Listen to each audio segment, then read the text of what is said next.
Hannah was born and grew up in a village.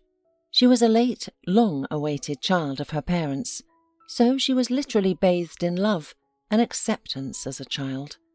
She was taken care of, smiled at, hugged, and listened to attentively. Money was scarce in the family, but this did not bother Hannah. Most neighbours lived similarly, and those who were wealthier moved to the city. Hannah studied in a small village school. There were only 9 other students in her class. She knew that city classes had 20 or more students, but it was hard for her to imagine. Time passed, and Hannah quickly grew up. As a teenager, she realized she wanted more than her mature parents had. They were good and honest people, content with what they had, valuing peace and quiet. They had enough for food and clothes, and that was fine for them. One day, a tragedy struck. Hannah's father became seriously ill. They took him to the city for examination, and he was admitted to the hospital. It turned out that he needed expensive surgery. Of course, the family could not have such money. Even if they sold their old house, they wouldn't have enough. The aged man was treated, but free therapy did not have the desired effect. In the end, the disease took its toll. Hannah and her mother were left alone. That's when Hannah realized she would become, if not rich, then at least very wealthy. Money meant freedom, security, and the ability to solve many problems. She decided to start by getting a good education. Earlier, she thought she would go to college in the nearest small town, but now she wanted to go to the capital. It was far, hard and scary, but the best opportunities were there. Her mother was worried, but supported her aspiration and even hired tutors for Hannah. Although the family had little money, Hannah studied hard, forgetting about friends, parties, and rest. She needed to fill many gaps in her education. And eventually, Hannah's hard work with her tutor paid off. Soon, she managed to enter the university at the Faculty of Economics. Seeing her name on the enrollment list, the happy graduate jumped for joy. It was all worth it. She did it. The university wasn't the most prestigious, but it provided dormitory accommodation for non-resident students. Hannah needed that place, as she couldn't afford to rent an apartment in the capital. So, Hannah left her native village, promising her mother that she would finish university, find a good job in the city, and then bring her to live with her. "The medicine is better there, and life is more interesting," assured the daughter to her mother. "You'll see, it will be good there." Her mother smiled and nodded, but there was anxiety in her eyes. She was afraid to let such a young girl go alone, especially in a huge metropolis. There are so many dangers for an inexperienced provincial girl. However, the mother's fears for Hannah were unfounded. Hannah had a goal and confidently pursued it. Student parties, clubs, and bars mostly passed her by. Of course, sometimes Hannah went out with the girls to have fun, but very rarely because she was completely focused on her studies. She saw how easy it was to relax a little, fail a session, and then be dropped out of university, losing everything. Hannah couldn't afford that. She had worked hard to have the opportunity to study. The children of wealthy parents could relax. They could make up for their lack of knowledge with crisp bills. Hannah couldn't do that, and besides, she found learning interesting. She was becoming smarter and more confident, with clear perspectives. Now the girl didn't just dream of becoming wealthy, she roughly understood how to achieve it. When Hannah was in her final year, her mother died of a heart attack. The woman had been unwell for a long time, but tried not to burden her daughter. For a long time, Hannah couldn't believe she was all alone in the world. She had no relatives other than her parents. The girl suffered and cried. She reconsidered her reality and almost failed a session, but by then she had earned a certain reputation, so she was given a second chance and received help. Gradually, Hannah came to her senses and continued her path to financial independence. Now that she was alone, it became the most important thing for her. She wanted to feel free and protected. The surrounding girls also dreamed of a beautiful life, but almost all of them came from wealthy families. Maybe not super rich, but still. Beautiful clothes, fancy gadgets, entertainment, and travelling were all part of their lives. For Hannah, however, money represented power and security. She realised that there was no one to help her with this life. She would have to rely on herself, and nothing could move her from that path. "Oh, Hannah, but there is another way to live beautifully," assured Hannah's classmate Lauren, with whom the girl was somewhat friends. Lauren constantly persuaded Hannah to go to a club or a bar, using what she thought were strong arguments. "You don't have to become a blue stocking and break your teeth on the granite of science. You're beautiful and young, and there are plenty of rich guys around. Why don't we go meet someone? You'll see, it's much more fun than studying." Hannah just shook her head. No, that wasn't an option for her. Dependence on someone wasn't what she had dreamed of. Dependence. Now, almost 10 years later, Hannah couldn't understand how she had ended up in such a vulnerable position. Sometimes she wondered how her life would have turned out if it hadn't been for that chance encounter with Gilbert that had changed everything. At that time, Hannah had already graduated from university. Immediately after graduation, she was invited to work at a large oil company. She was one of the best students, so her candidacy was recommended to the employer. She had to learn many new things.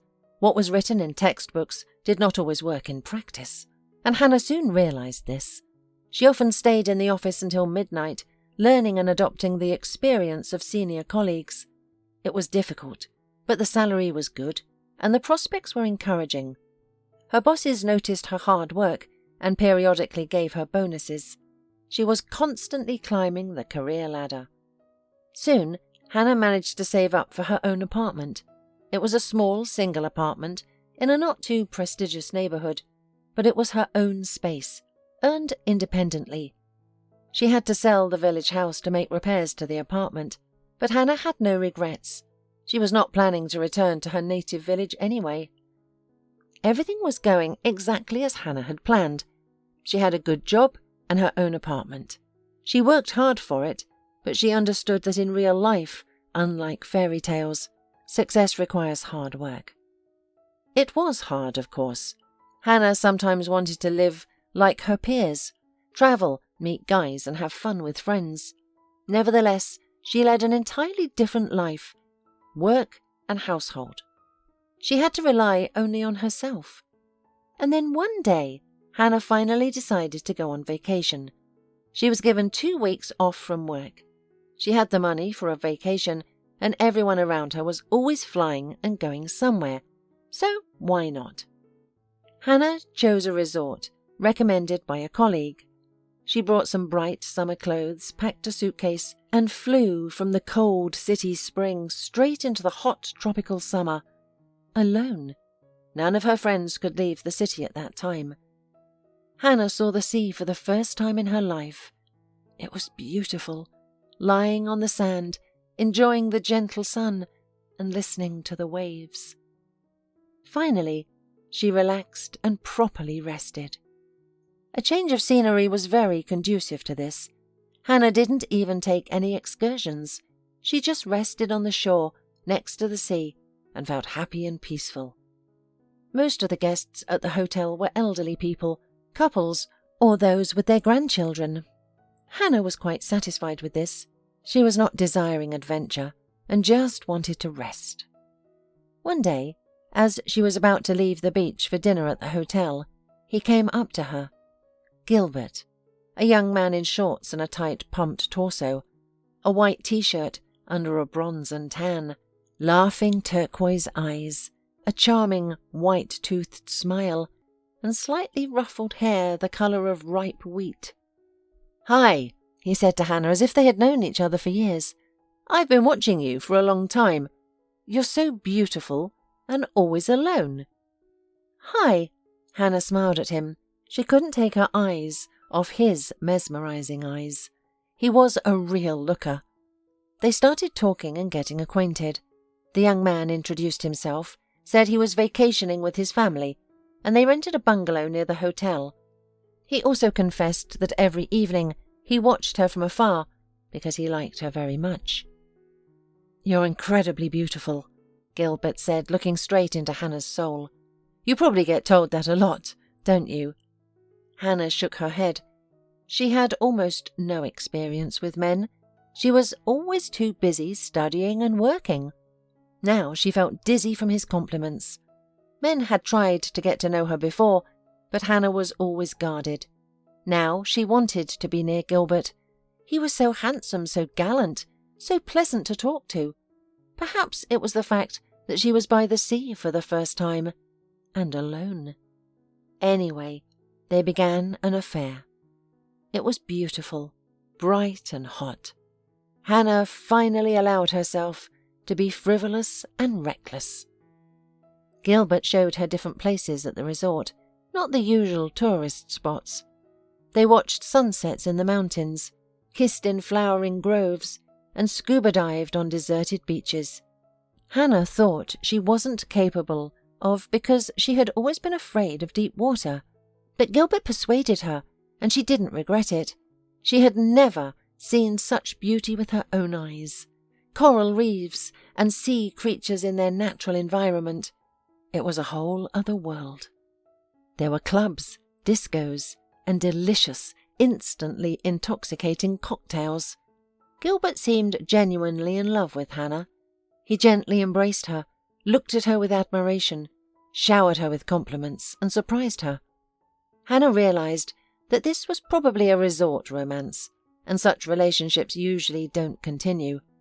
But she tried not to think about it, and for the first time in her life enjoyed the moment without overthinking. Unexpectedly, the resort romance continued. Hannah flew back to her city earlier. The vacation ended and she needed to return to work and her usual life. The day before, Gilbert held her in his arms for a long time and confessed his love. "I don't want to let you go. I would spend my whole life with you here, in this paradise."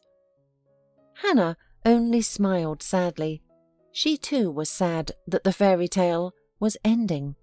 But she was used to thinking realistically and realized that Gilbert would quickly forget her. He would probably find someone else before the end of the vacation and say the same words to another girl without lying. He's not lying now. He probably feels this way, but it's just a vacation romance, nothing to count on. Although the girl didn't want to part with Gilbert either. He was witty, kind, generous, gallant. With him, Hannah felt fragile and beautiful, desirable and protected. It was nice to feel that someone cared about you again, that you weren't alone.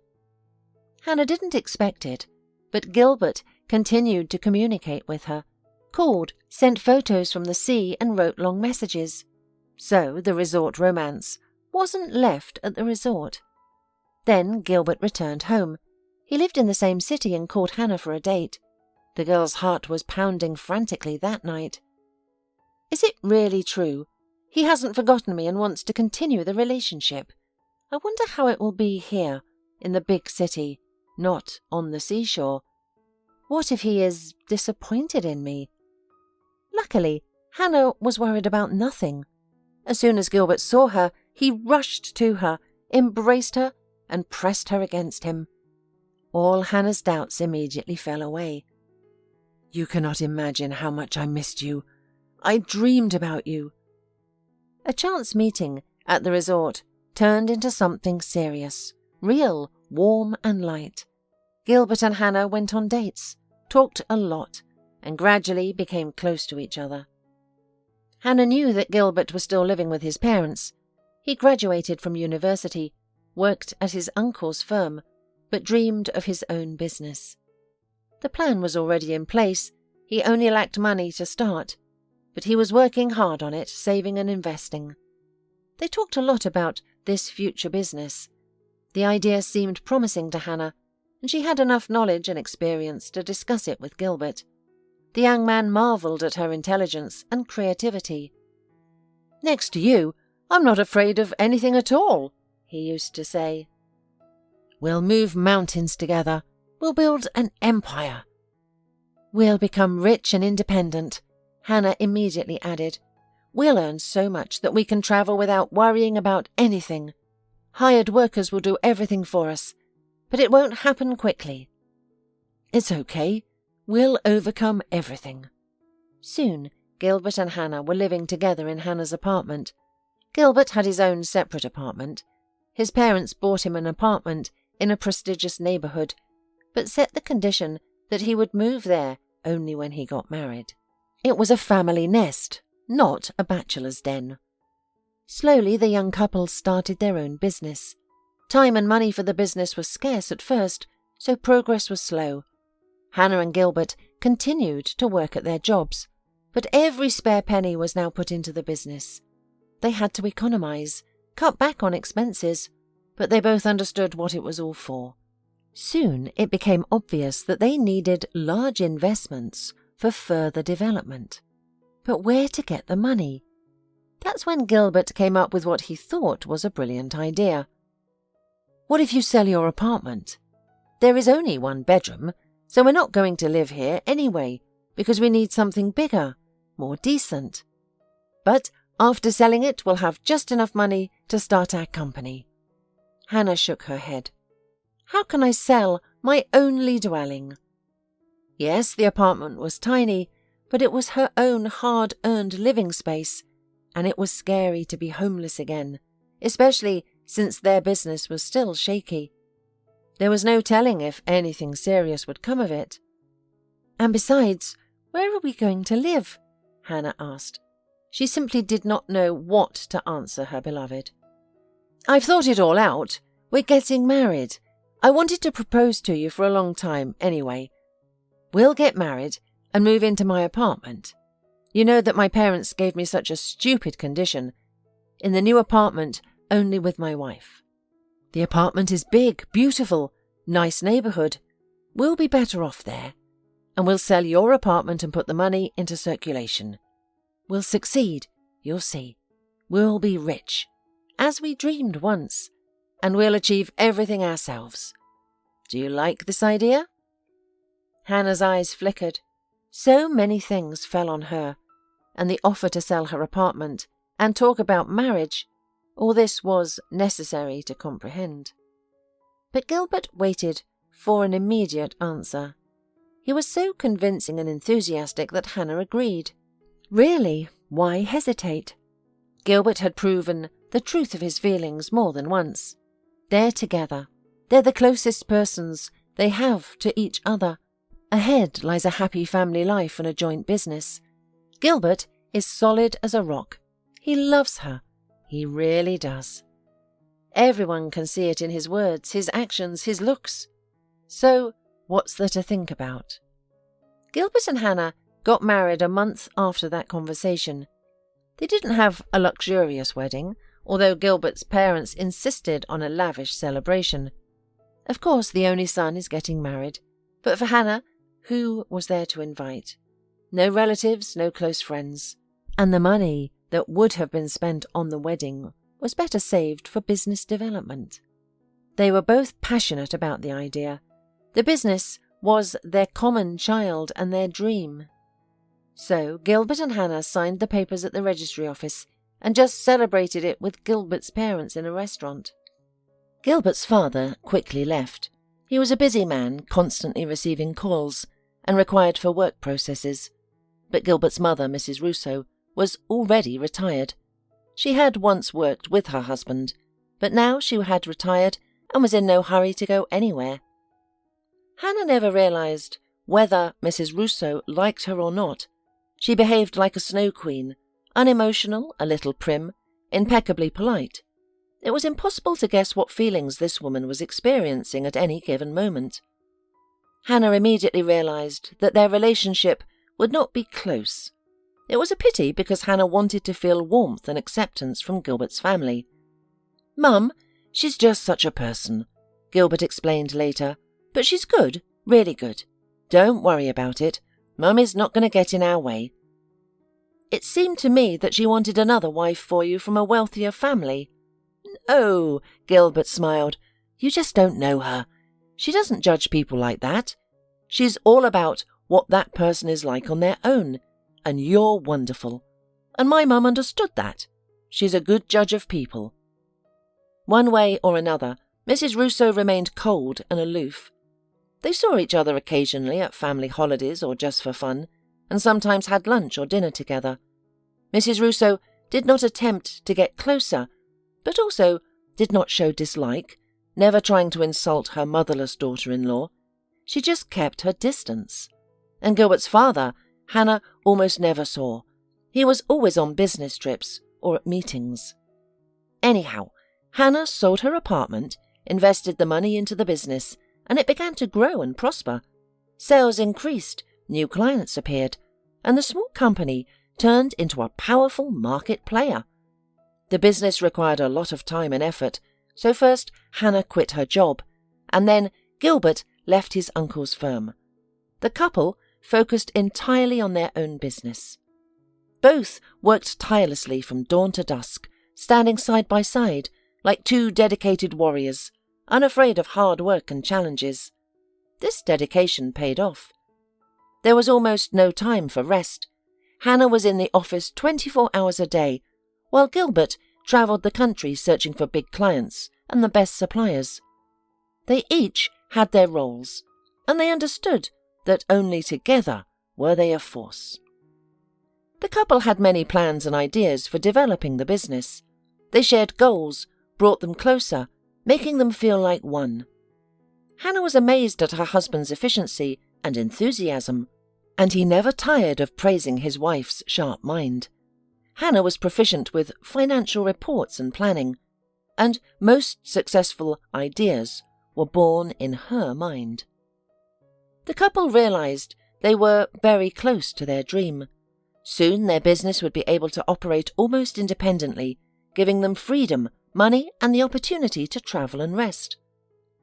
They enjoyed working to achieve success and overcome difficulties, but still desired a more flexible schedule. Then came an unexpected pregnancy, like a thunderbolt. The couple hadn't planned for children yet. It wasn't the right time. How could they manage a child with all of their workload? They had plans for heirs, but in the distant future, when their company could run without their constant supervision. At first, Hannah thought the dizziness, nausea and stomach pains were from overwork, or perhaps a stomach issue. She went to the doctor and was shocked by the news. She was congratulated on her pregnancy and prescribed vitamins. Hannah returned home in tears. Gilbert was working remotely that day from their apartment.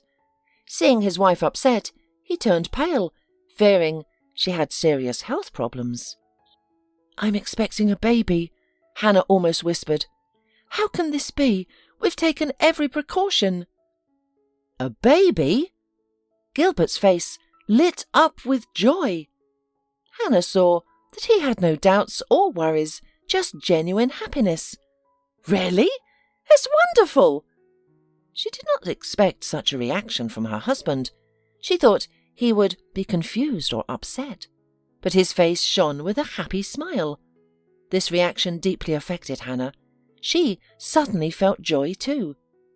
The couple embraced and immediately began to make plans for the future. They were both businesslike and pragmatic. "Don't worry, our business is already at a level where I can manage it alone," Gilbert said, stroking Hannah's hair.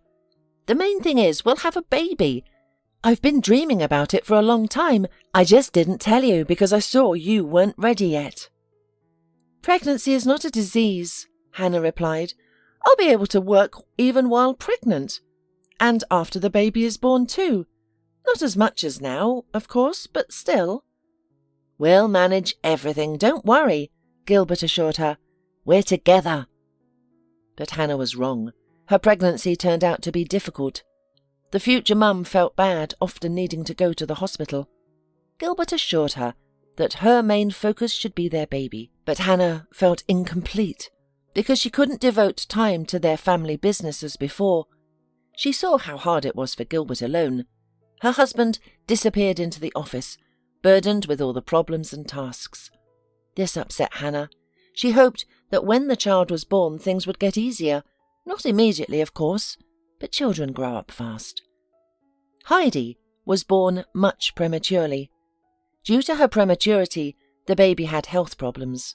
For the first years of her daughter's life, Hannah focused entirely on her treatment, withdrawing from the business. However, Gilbert still needed her help with reports. After spending a hard day with her daughter, Hannah would sit at the kitchen table at night, delving into financial indicators, summarizing results, and making important business decisions. Gilbert could only trust his wife with some things, not the chief accountant. Hannah appreciated this trust, even though it was hard for her. She felt sleepy and her head buzzed, but she didn't complain. She even liked the feeling. Even on maternity leave, I haven't lost my touch. I am still as good as ever.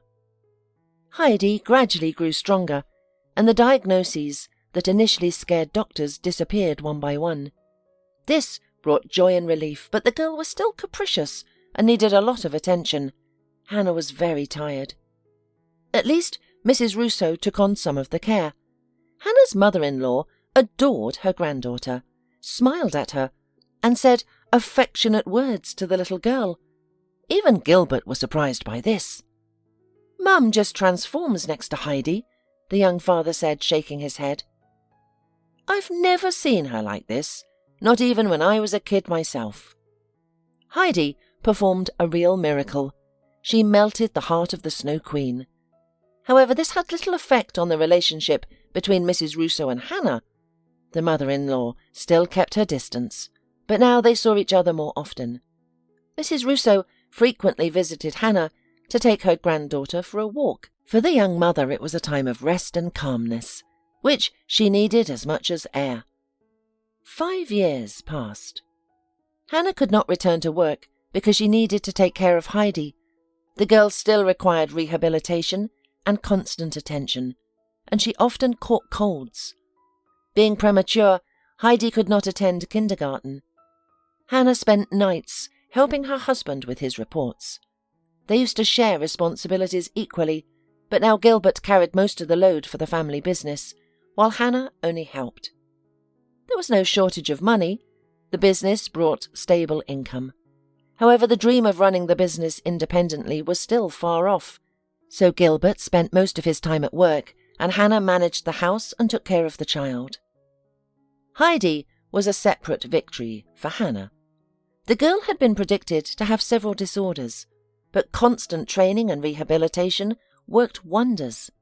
Heidi was now not particularly different from her peers. Thin and often sick, but otherwise quite an ordinary child. Only Hannah knew how much effort went into this, and understood there was still a lot of work ahead. But Heidi's prospects were excellent, which meant Hannah had to keep working hard. She was used to that. Hannah had little time for herself. The baby, the paperwork, and the housework took a lot of energy.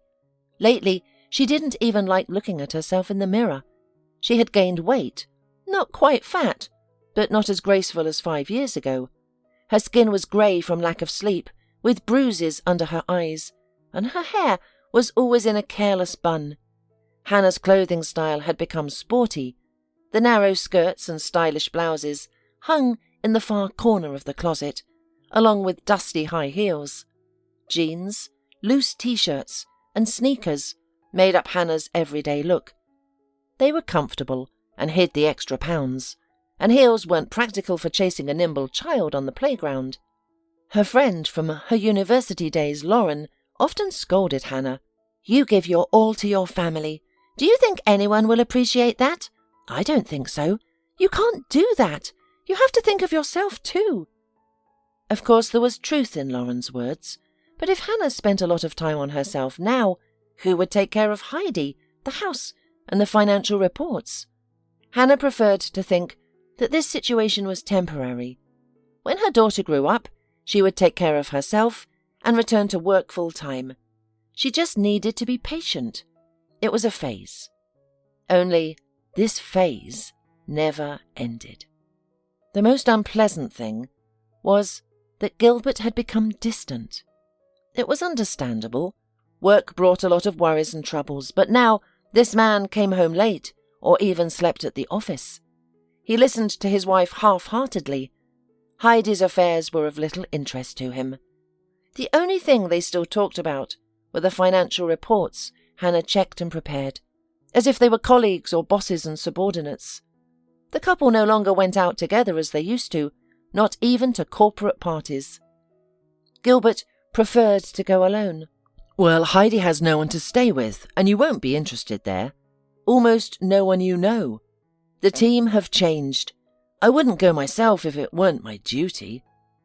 Hannah understood perfectly well why Gilbert was against their appearance together. She was never stupid.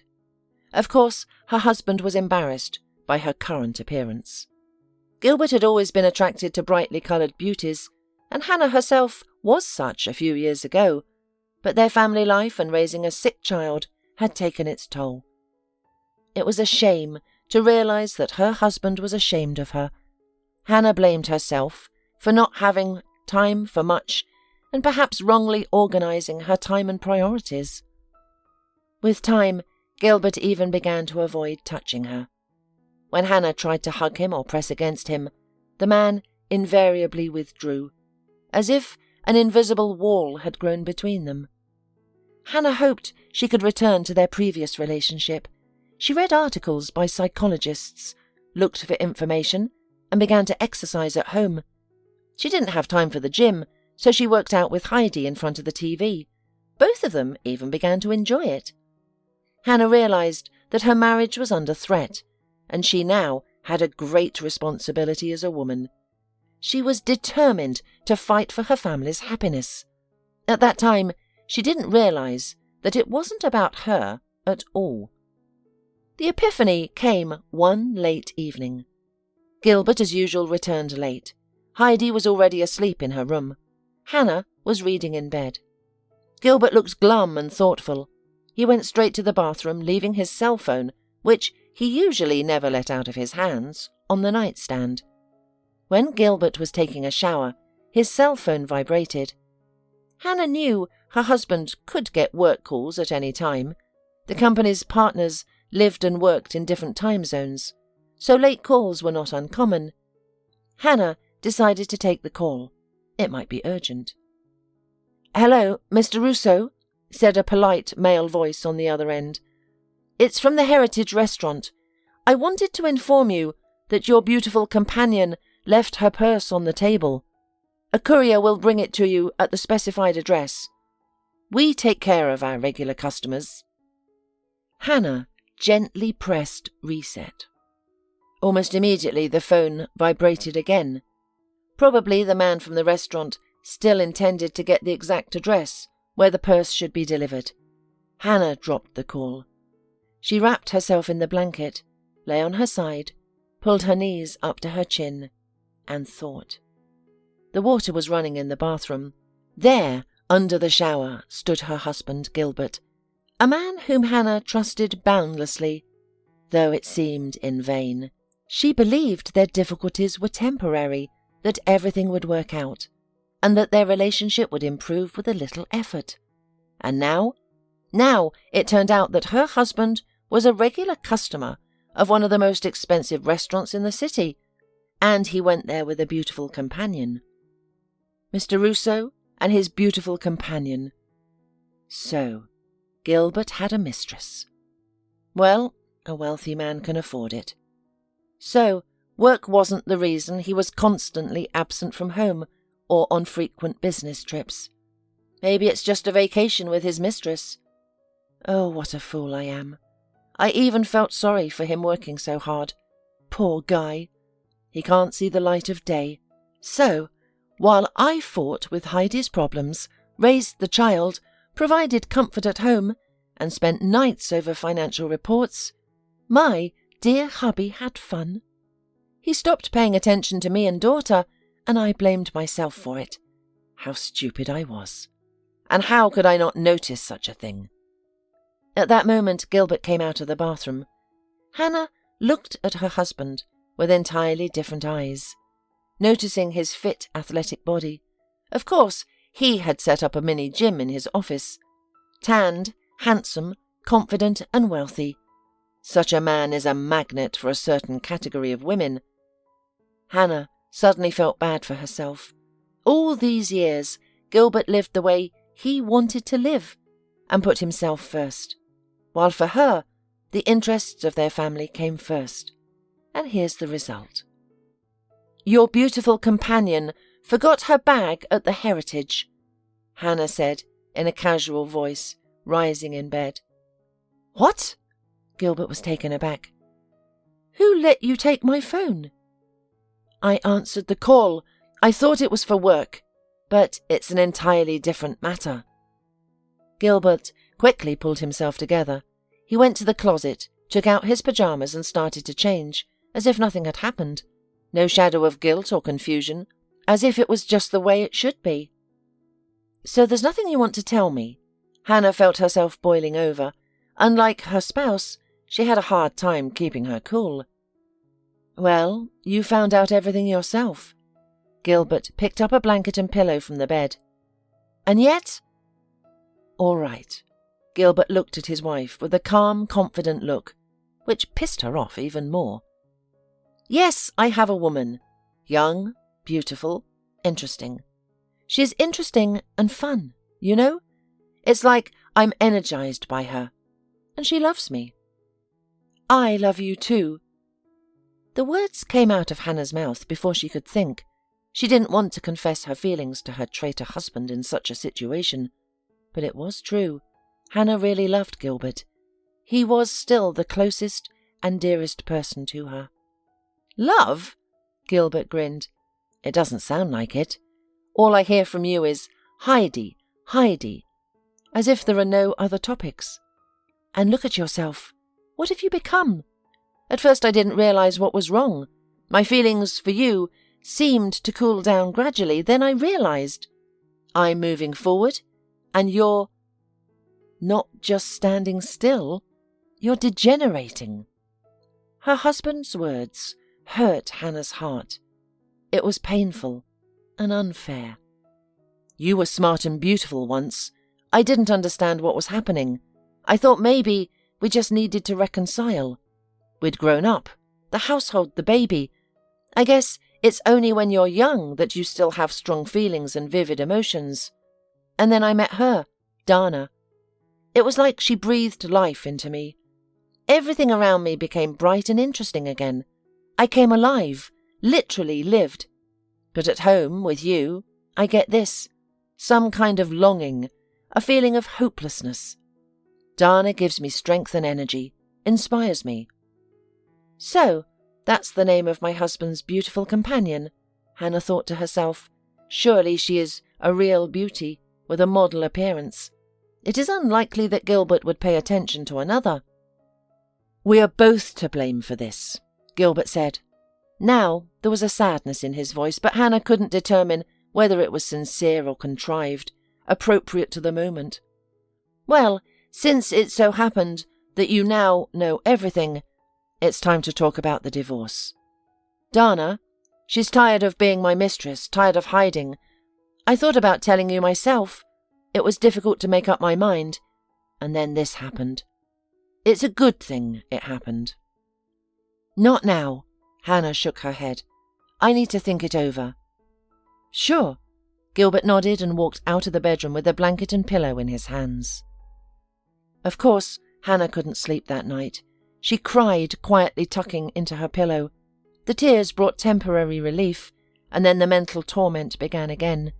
She blamed herself, then Gilbert, then this strange Dana. What kind of creature do you have to be to have an affair with a married man? Hannah also thought about the future. How will we live apart now? We'll have to divide the property. It's a hard and long process. Heidi. Of course, she is almost completely unattached to her father, but still the girl will ask questions. What should I answer? How to explain the situation to a 5-year-old? Toward morning, Hannah fell into a heavy sleep. When Heidi woke her up, Gilbert was already gone. He had gone to work. Or maybe not to work. Who knows now? 3 days had passed. Gilbert had been living away from home, probably with his mistress. Maybe he rented her an apartment. Or who knows, maybe he bought some apartments for Dana. Hannah was slowly getting used to the idea of divorce, accepting it. It's hard, of course, but I'm neither the first nor the last. Things happen. She began to plan her future without her husband, to think about how to live on. She wasn't too worried about the financial side. Hannah had prepared financial reports for the company for many years. She understood perfectly well that the income from their family business was more than good. It was a profitable business. After it was sold, there was good money to be made, enough to live a nice, comfortable life. In addition, there is also the jointly acquired property during marriage, an apartment they recently bought, and several expensive cars. With a daughter, they wouldn't starve. She wouldn't need to file for alimony. But then Hannah was in for an unpleasant surprise. She agreed with Gilbert to meet in a cafe to discuss the details of the divorce. For some reason, Hannah felt like she was going on a date. For the first time in a long while, she did light makeup and put on a dress. "Have a seat," Gilbert gestured to invite his spouse to the table. "You look good. Well done." He was probably trying to be polite and gallant, or at least somehow make amends for his betrayal. Yes, betrayal. That's precisely what it's called. They talked a little about Heidi, and then Gilbert asked, "Have you decided where you're going to live now?" "What?" Hannah was stunned. "Are you planning to sell the apartment? Somehow I thought you were going to leave it to us for now. This is not the time to sell. Heidi has to go back to rehab. Why don't we sell it later?" "Sell it? No, Dana and I are planning to live there." Hannah stared at Gilbert in disbelief. "She loves the neighbourhood. She loves the apartment. She's already got a lot of ideas for renovations." "And if I don't agree?" Hannah felt herself becoming enraged. Gilbert had changed so much. He was willing to kick his daughter and ex-wife out of the apartment to fulfill a new woman's whim? Outrageous. Hannah, purely out of principle, would not let the traitor carry out his plan. "And your consent is not required," Gilbert said. "What do you mean? The apartment was purchased in marriage. It's a jointly acquired property, so—" "Everything is registered to my mother. Business, apartment, cars, even a bank account in her name. I'm telling you, you've been clueless lately. You don't even look into these things." "You were only talking about one of the cars." Hannah shook her head bitterly. Yes, Gilbert had indeed somehow registered a new car to Mrs. Russo, explaining it by saying that there were tax benefits for pensioners. Apparently, for the same reason, he re-registered their common business to her, except that this time he didn't even consult his wife. "You went behind my back. You're a monster." "Don't exaggerate," Gilbert calmly objected. "Behind what back? I gave you the documents to sign. I brought them home. You, as always, only thought about the baby and going to bed early. I didn't hide anything. You didn't look into it yourself." Hannah remembered that period. Then Heidi's life and health hung literally by a thread. Doctors made frightening diagnoses, and treatment required Hannah's full involvement. She burned out and really lost her grip. There was simply no strength left for anything else but her daughter. "Everything is written down in my mother's name, so you and I actually have nothing to share." "Well, that's not fair. How can you do this to me? Do this to us? What about Heidi?" "I'll pay good alimony to Heidi, enough for rent, living expenses, and medical treatment if necessary." "But we started this company together, didn't we? I sold my only home for this business. I put everything into it because I knew we were in this together. We'd support each other. And now you're doing this to me." "To be perfectly honest, I did most of the company. You were at home. You weren't even interested, especially in the company." What about the reports? You dumped a lot of work on me. It was hard on me. I was up all night compiling reports. And in the morning, I had to go to the hospital with my daughter again. Do you have any idea what it cost me?" "Hannah, why are you being such a little girl? It's such a small thing, it's not even worth talking about." "Thanks for your help. I won't leave you destitute either. I'll help you." "Thank you very much," Hannah blurted out with bitterness in her voice. "Keep in mind, I won't give up what's mine so easily. I'll fight. I'll hire lawyers." "It's your right, but you're wasting your time and money. The documents are all clean. The business is registered to my mother, the apartment and cars too. Your lawyers will tell you the same thing." He left, and Hannah sat in the cafe for a long time, digesting the new information. She had just gotten over the shock of Gilbert's betrayal, and now this. Hannah hired lawyers, which delayed the divorce process. The woman now had to be in court often. Mrs. Russo took care of her daughter during that time. Yes, the very mother-in-law on whom all of this property of the spouses was written down. Hannah simply had no one else to turn to.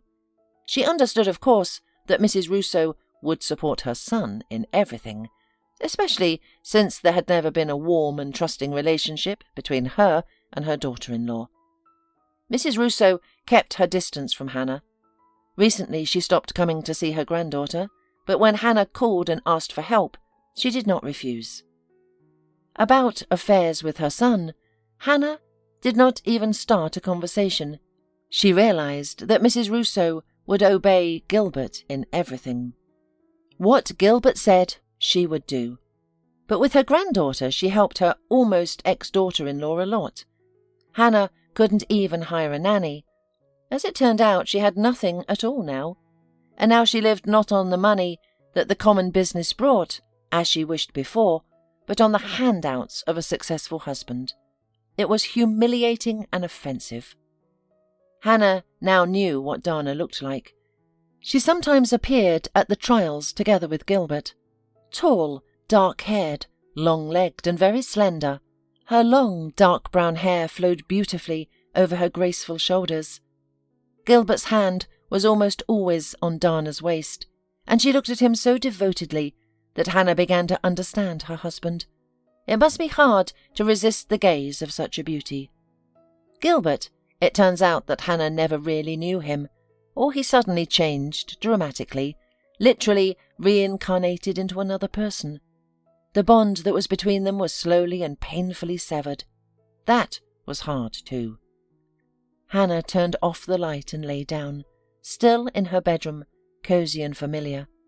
Soon she and Heidi would have to leave this apartment. Although there was still hope, albeit faint. Tomorrow is the decisive meeting, which will finally clarify everything. Gilbert was right. Hannah's lawyers could not do anything, and at the final hearing, the judge gave the verdict. All documents are correct. The spouses have no property in joint ownership. Heidi was given a penniless alimony payment, since Gilbert, of course, had set himself the minimum official salary. Hannah left the courthouse on wobbly legs. She was left with nothing. She saw Gilbert gallantly open the door of his new SUV for Dana, who slid gracefully inside, and then they sped away. And what am I to do? How to raise Heidi? I can't even go to work, because my daughter is still too weak and sickly. Hannah called a cab. She had to go to her mother-in-law's to pick up Heidi. Of course, Mrs. Russo never refused to babysit her granddaughter. But she was involved in Gilbert's treacherous scheme. She couldn't have been unaware of her son's plans. With a heavy heart, Hannah rang her mother-in-law's doorbell. She lived in a new house in the city centre, in a luxurious 2-story apartment. The woman opened the door and smiled at Hannah. Yes, she smiled. It was unusual, to say the least. Mrs. Russo held Heidi in her arms, and the girl was smiling broadly too. "Mummy's here," she rejoiced, reaching her arms towards Hannah. "Come in. Now we'll have coffee and cake. We have a lot to talk about." It was all very strange somehow. Hannah sat down modestly on the edge of the chair. "Do you want it with milk?" Mrs. Russo inquired in a mundane tone. Hannah nodded. "I know what just happened in court. Gilbert has already reported. You're left with nothing." "Why did he do that to me?" Hannah burst out. She wasn't going to discuss it with her mother-in-law, but she couldn't stand it. And then Mrs. Russo herself started the conversation. "Why does he treat you so?" "It's not about you at all." The older woman shook her head. "Don't even think that you've done anything wrong. You tried very hard. It's his nature, his genes. I don't know. Maybe I missed something in his upbringing too." Hannah looked at her mother-in-law with wide eyes. Not at all the words she expected to hear from Mrs. Russo. It was as if she was siding with her daughter-in-law instead of supporting her son. "My current husband, he's not Gilbert's father after all, not his real father. Peter raised him as his own. My son's bio-dad ran away as soon as he found out about the pregnancy, or rather, he was taken away by a prettier, brighter, richer girl, and I was left alone. Peter had long loved me, supported me at that moment and took my son as his own, but Gilbert, it seems, took more from his own father than we all would have liked. And now he practically did the same thing to his wife as his father did to him. Even worse." "I didn't know that." "Well, now you do. Gilbert, he's a manipulator. Do you know what he told me about you? To win my approval? To get me on his side in the divorce?" "What?"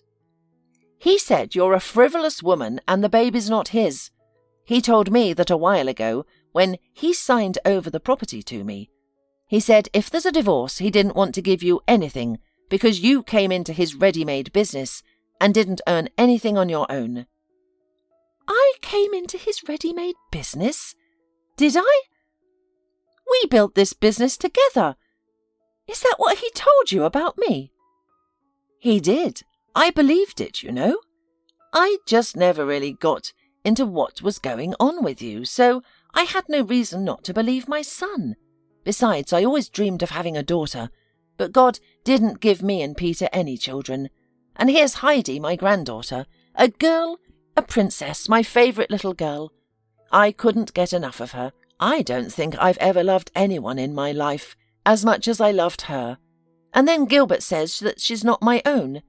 Oh, how angry I was with you then. Maybe you noticed I stopped coming to see you, although I missed Heidi very much. But I thought maybe if I saw her less often I'd forget about her, and it wouldn't hurt so much. But it didn't work. Still my heart was torn to the little girl." Meanwhile, Mrs. Russo's son started divorce proceedings. Gilbert was very happy that all his property was recorded in his mother's name, and his unfaithful wife would get nothing. And Mrs. Russo thought that was fair. Of course, she herself was in the same position. Peter also took her with the child, but she was faithful to her husband and grateful that he supported her so much and did not leave her in trouble. And this Hannah, she kept going out with others. At least that's what Gilbert said. According to him, he tormented, suffered, tried to reason with his wife, and then met a new woman and decided that this could not go on. So he started this divorce. And Mrs. Russo supported him. Who would like to see their child, though already an adult, suffering? And then, when Hannah hired lawyers, one of them even came to Mrs. Russo, showed some papers, and said that Hannah made a great contribution to the development of the business, and not only in the form of hard labour, but also in money. And from that moment, Mrs. Russo hesitated. This lawyer made her think. She hired a man to look into it for her. That's when it all came out. Yes, indeed, many years ago Hannah sold her apartment. The couple used the money to start their business, and then she worked hard to make their business flourish. Mrs. Russo realized that Gilbert was not telling her the whole truth, and then she had hope. Maybe the words about her granddaughter were also lies. She kept the first cut strand of her son's hair as a memento, as many people did back then. Heidi often visited her grandmother, especially in recent days because Hannah now and then had to attend court hearings. So, Mrs. Russo decided to analyse the DNA with the material she had at hand. And today the results came back. Heidi is Gilbert's daughter and my granddaughter. There is no doubt about it. I'm sorry I doubted you, but Gilbert, he's very persuasive. After the divorce, Gilbert, feeling a sense of accomplishment, flew to the sea with Dana to celebrate their victory and newfound freedom. They decided to mark the end of a long and stressful process with a bang, choosing a luxurious report and sparing no expense. Gilbert believed all the property was now his, and Dana was equally confident. She loved a bright, beautiful life and felt she deserved it. Her dazzling appearance, a gift from birth, was something she treated as capital and rarely hid. This was why Gilbert fought so hard to take everything from his ex-wife, realizing he needed money to be with someone as beautiful as Dana. Now he had them. Gilbert had no doubts about his mother. He had relied on her completely. His mother considered Hannah a loose woman and hated her for giving her a granddaughter who, it turned out, wasn't related by blood to her. But upon his return, Gilbert faced an unpleasant surprise. His mother had sold everything. The business, the property, everything. She could do it all on her own because everything was registered in her name. The woman gave all the money to her granddaughter and former daughter-in-law, leaving Gilbert with nothing. However, Hannah showed unexpected generosity. Once Gilbert recovered from the shock, Hannah transferred half the funds to him. She didn't even call him, she wrote a letter. "We built this business together. The company is our joint brainchild. You betrayed me and did a terrible thing, but I'm not like you. As it turns out, we are very different. The fair thing to do is to give you half of our money, so I'll do the fair thing. There's nothing to bind us now. Goodbye and have good luck." Gilbert had to start from scratch. The new business was not as profitable as the old one. Before, Hannah had been by his side, creating the company together, supporting each other, and fighting shoulder to shoulder. Now Gilbert was alone with all the problems and didn't always handle them well. He lost most of the money he got after the divorce due to poor investments and mistakes. Dana soon left Gilbert for a richer, more successful man. Meanwhile, Hannah moved with her daughter to another city to start over. She had enough money to live on and travelled a lot with Heidi, exploring the world. It was fascinating and exciting. Hannah and Gilbert didn't maintain relations, and he didn't seek to communicate, possibly still ashamed to face his former wife. Hannah and Mrs. Russo, however, became true friends. They often went out together, talked a lot, and Hannah felt happy. She was sure that she had a long, rich life ahead, filled with many interesting encounters and happy moments.